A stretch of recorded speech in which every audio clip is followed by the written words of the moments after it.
In part 3, we will be doing destruction caused by cyclones.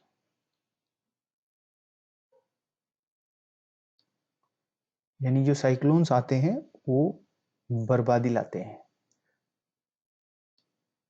Cyclones can be very destructive. Strong winds push water towards the shore, even if the storm is hundreds of kilometers away. तो जो cyclone होते हैं, जो चक्रवात होते हैं, ये बहुत डिस्ट्रक्टिव होते हैं, यानी ये बर्बाद कर देते हैं बहुत कुछ. जो ये साइक्लोन्स होते हैं, इनकी जो स्ट्रॉन्ग विंड्स होती हैं, बहुत बहुत कठोर हवाएं चलती हैं, बहुत तेज हवाएं चलती हैं, जो कि पानी को, जो समुद्र का पानी है उसको बहुत जोर से धकेलती हैं किनारों की तरफ, जब वो 100 किलोमीटर दूर होती हैं तब भी. These are the first indication of an approaching cyclone. तो जब पानी जो है शोर पे, यानी जो किनारा है समुद्र के किनारे, जोर जोर से आने लगे, तो इसका मतलब है कि साइक्लोन आने वाला है. तो ये इसका इंडिकेशन होता है, यानी इसकी पहचान है कि साइक्लोन आने वाला है. The water waves produced by winds are so powerful that a person cannot overcome them. और जो पानी की लहरें जो हैं, जो ये विंड्स यानी बहुत तेज हवाएं जो हैं पानी की लहरों को जो मारती हैं, किनारे की तरफ भेजती हैं, वो इतनी पावरफुल यानी शक्तिशाली होती हैं कि एक इंसान उस पर काबू नहीं पा सकता, यानी वो उसमें बह जाएगा पक्का. The low pressure in the I lifts water surface in the centre. तो जो साइक्लोन का जो आई होता है, वो जो साइक्लोन के बिल्कुल नीचे का हिस्सा होता है, जो हमने साइक्लोन के डायग्राम में देखा था, जहाँ से विंड स्पीड से अंदर घुसती हैं और ऐसे रोटेट करती हैं. तो ये आई जो है, ये पानी की सरफेस को, समुद्र के ऊपर, सी के ऊपर पानी की सरफेस को बीच में से उठा देती है, सेंटर से उठा देती है. द राइजिंग वाटर में be as high as 3 to 12 metre. तो जो पानी उठता है वो 3 से 12 मीटर यानी बहुत ऊंचा उठता है. It appears like a water ball moving towards the shore.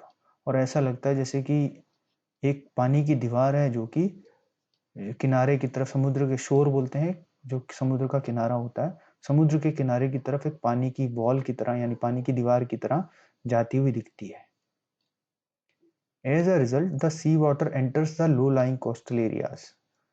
और जिसकी वजह से, क्योंकि पानी इतना ऊंचा उठ जाता है, जो किनारे के एरिया हैं, लैंड के, समुद्र के किनारे जो जमीन का एरिया होता है, लो लाइंग यानी नीचे का एरिया होता है, झुका हुआ, उनके अंदर पानी घुस जाता है, causing severe loss to life and property. इसकी वजह से बहुत सारा लॉस हो जाता है प्रॉपर्टी को और लाइफ को, यानी नुकसान होता है जीवन का और प्रॉपर्टी का. जैसे कि घर खराब हो जाते हैं, छत टूट जाती है, दीवारें टूट जाती हैं, जो सामान था वो बह जाता है. It also reduces the fertility of the soil. और इसकी वजह से जो जो जमीन की उपजाऊपन है, फर्टिलिटी, जहाँ पर अनाज ज़्यादा होना चाहिए, वो भी कम हो जाता है.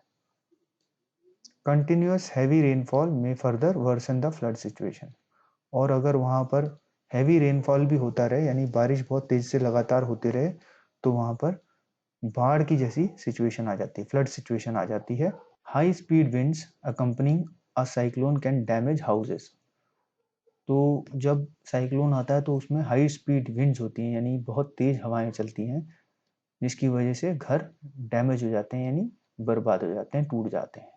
Telephones and other communication systems, trees etcetera causing tremendous loss to life and property.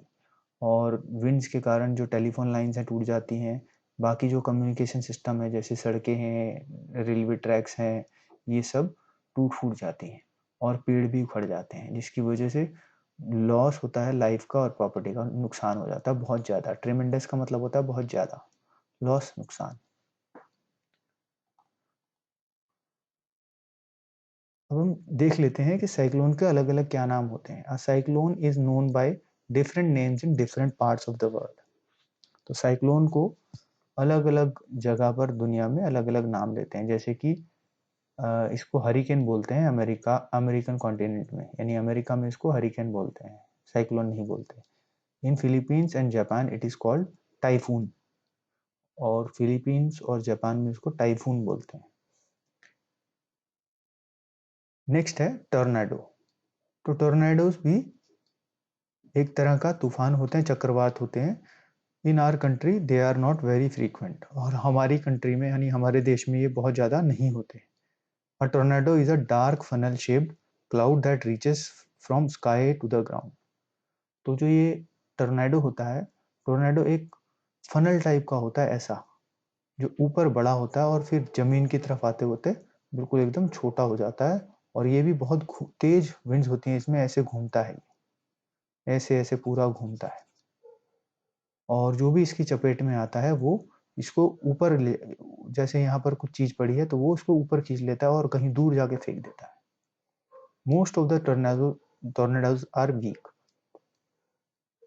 तो ज्यादातर टॉर्नेडोज बहुत कमजोर होते हैं, वीक होते हैं।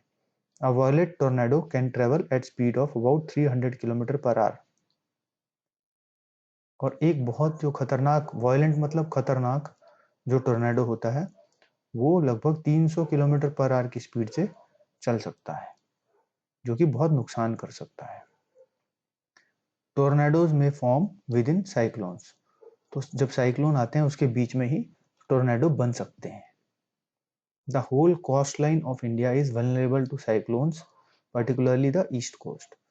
तो जो इंडिया का कोस्ट लाइन है, कोस्ट लाइन मतलब जो सी के साथ में जुड़ा हुआ एरिया है जितने भी हैं, वो सारे के सारे वल्नरेबल हैं, यानी वो वहां पर साइक्लोन कभी भी आ सकते हैं।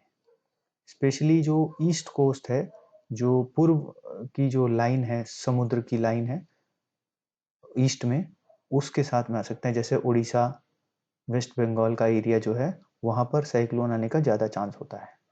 अभी थोड़े दिन पहले ही वहां पर भी साइक्लोन आया था। The west coast of India is less vulnerable to cyclonic storms both in terms of intensity and frequency of the cyclone. और जो वेस्ट कोस्ट है, जो कि पश्चिमी भारत का कोस्ट है, यानी समुद्र के एरियाज हैं, वहां पर कम साइक्लोन आते हैं, और अगर आते भी हैं तो वो बहुत कम तीव्रता के होते हैं, यानी उनमें ज्यादा नुकसान नहीं होता है। नेक्स्ट है 8.7 इफेक्टिव सेफ्टी मेजर्स, यानी साइक्लोन्स के लिए हमें क्या क्या सुरक्षा के उपाय करने चाहिए। A cyclone forecast and warning service. सबसे पहले एक जो साइक्लोन आने से पहले फोरकास्ट यानी कि उसका अनुमान पहले पता चल जाना चाहिए कि सर वो आने वाला है, उसका वार्निंग मिल जानी चाहिए पहले।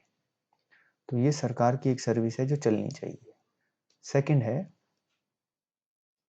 Rapid communication of warning to the government agencies, the ports, fisherman ships and the general public.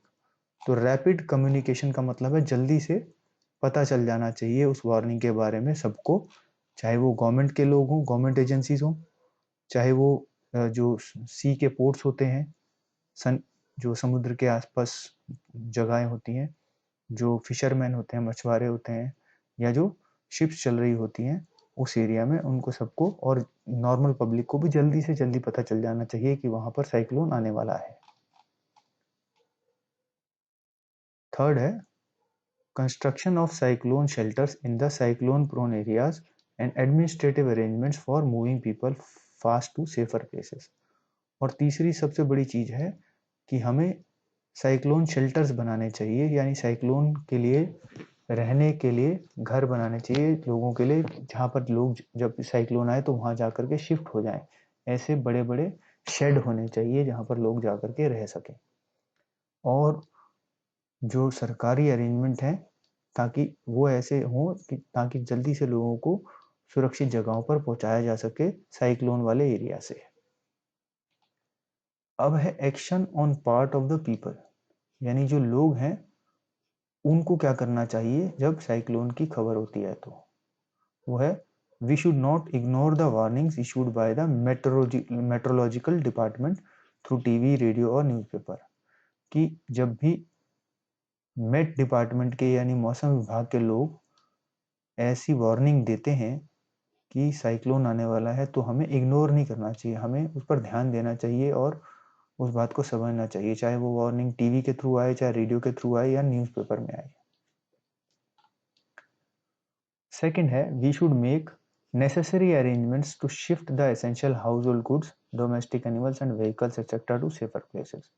और हमें सबसे पहले कोशिश करनी चाहिए कि हम जल्दी से जल्दी हमारे जो सामान है, हाउस होल्ड सामान है, घर का सामान है, वो जो हमारे एनिमल्स हैं, डोमेस्टिक एनिमल्स, घर में हमारे जो पालतू पशु हैं और गाड़ियां हैं, उनको हमें सुरक्षित जगह पे पहुंचा देना चाहिए जो भी ज़्यादा ज़रूरत के हैं।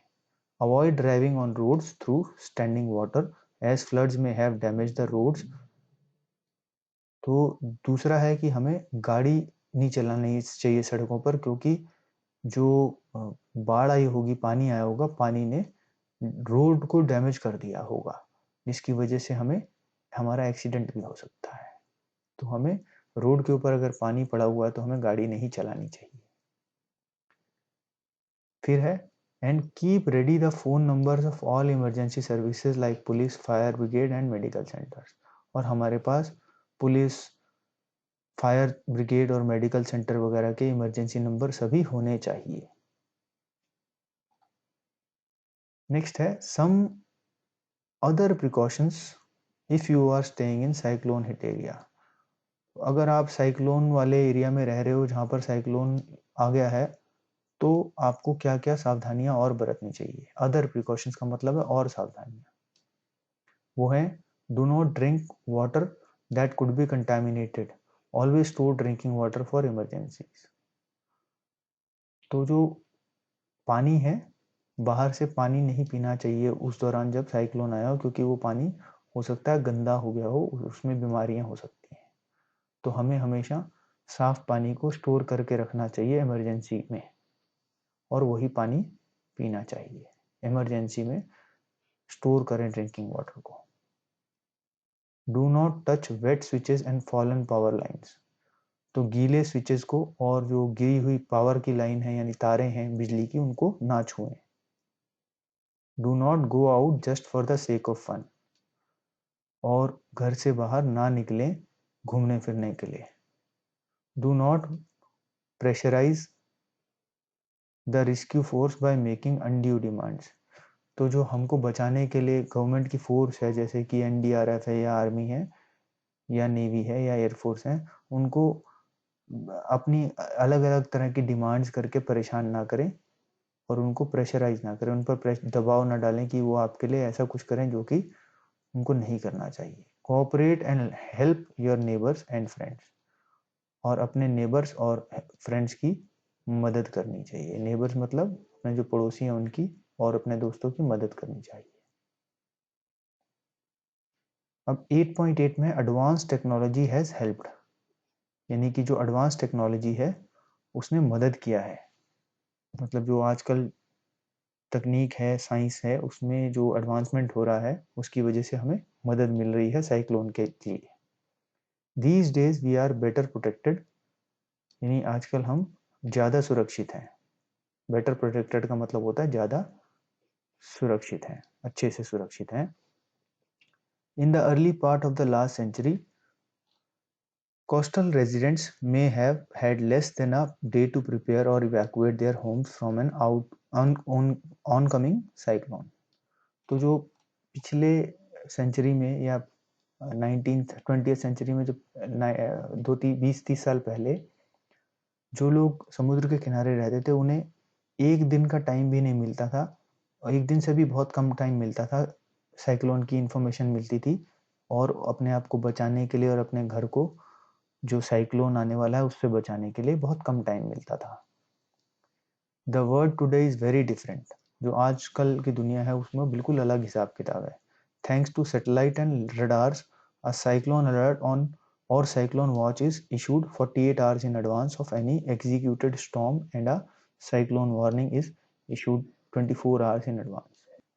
और हमें जो है 48 आवर्स पहले ही एक साइक्लोन के आने की खबर मिल जाती है, या साइक्लोन के बारे में पता चल जाता है कि वो आ सकता है।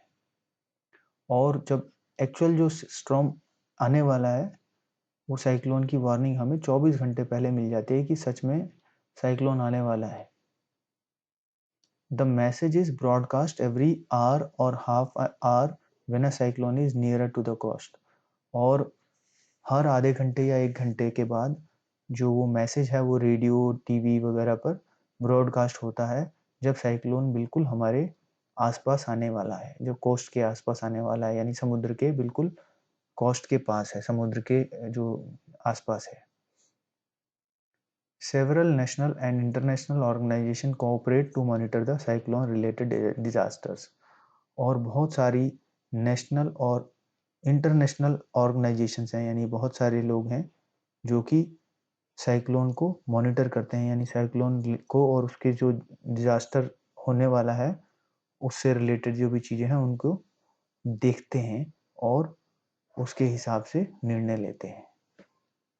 एक दो चीज़ें अभी रह गई इस चैप्टर में, जैसे कि हमने आपको बताना था कि टॉर्नेडो कैसे दिखता है। तो टॉर्नेडो ऐसे दिखता है, ये एक ऊपर एक फनल टाइप का है, आप देख सकते हैं ये पूरा फनल टाइप का है, और ये स्काई से यानी आसमान से नीचे की तरफ आता है, बादलों से नीचे की तरफ। आप देख सकते हो नीचे एक छोटा सा आकार है यहाँ पर, और यहाँ अगर इसके अंदर कोई चीज आ जाती है तो ये उसको उठा करके ऊपर फेंक देता है कहीं दूर। तो ये टोर्नेडो है। एक दूसरा एक इंस्ट्रूमेंट होता है जिससे हम विंड की स्पीड नाप सकते हैं, यानी हवा की जो स्पीड होती है उसको नाप सकते हैं। We have learn that all storms are low pressure systems. तो हमें पता चल गया, हमने जो चैप्टर पढ़ा है उसमें हमें पता चल गया है कि जब भी जो तूफान होता है उसका मतलब है कि वहां पर प्रेशर कम है, लो प्रेशर का सिस्टम है, उसी को हम तूफान बोल देते हैं, स्टॉर्म बोल देते हैं। Wind speed plays an important role in the formation of storms. तो जो विंड स्पीड होती है वही सबसे इम्पोर्टेंट होती है किसी भी तूफान में। जो हवा की जो स्पीड है, अगर स्पीड कम है तो तूफान कम डैमेज करेगा, और अगर स्पीड हवा की ज़्यादा है, विंड की स्पीड ज़्यादा है, तो डैमेज ज़्यादा होने का चांस होता है। It is therefore important to measure the wind speed. इसलिए सबसे ज़्यादा ज़रूरी है कि हम जब भी तेज़ हवा चल रही होती है तो हमारी जो हवा है उसकी स्पीड मेजर की जाए, यानी उसकी स्पीड को नापा जाए, मेजर द विंड स्पीड। तो उसको नापने के लिए एक इंस्ट्रूमेंट होता है जिसको हम बोलते हैं anemometer. The instrument that measures the wind speed is called anemometer. तो जो ये एनीमोमीटर होता है वो कुछ इस तरह का दिखता है, या तो ये जो हम देख रहे हैं कि एरो वाला जो है, और एक क्या ये दोनों ही एनीमोमीटर्स हैं, अलग अलग तरह के। ये दोनों ही विंड की हमको स्पीड बता सकते हैं हमारे साइंटिस्ट को। तो हमारे साइंटिस्ट इसको यूज करके विंड की स्पीड का पता लगाते हैं। An anemometer for measuring the speed of wind.